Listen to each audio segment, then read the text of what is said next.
Do I use that filter to polish nice holiday photos?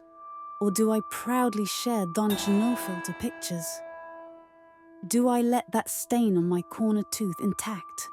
Or do I pick up the dentist's invitation to bleach it? And do I choose regular bodywear or garments that improve my natural shapes?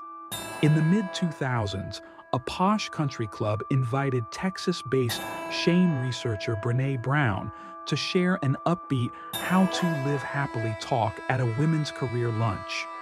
The talk became, in her own words, a disaster. Technological progress comes with new choices and with new dilemmas related to our bodies. Genetic breakthroughs, cosmetic innovations, and new social media tools change our relationship to the most intimate thing that we possess, our own body. Social media allow users to share ideal-looking selfies and neatly polished pictures of a perfect birthday, romantic dinner, or holiday. This affordance comes at a cost, however.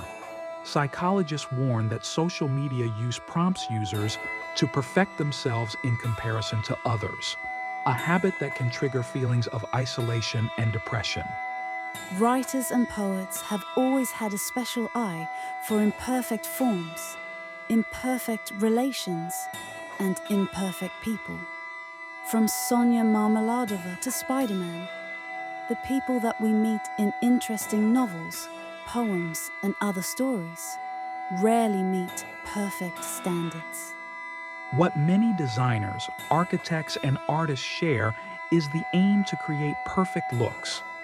The smooth white curves of ancient Roman statues, the neatly geometric patterns of Islamic architecture, the sleek looks of new household devices. What their makers share is an urge to make the perfect image. Consonance is nice, dissonance is delicious. The beauty of dissonance, beautiful noise.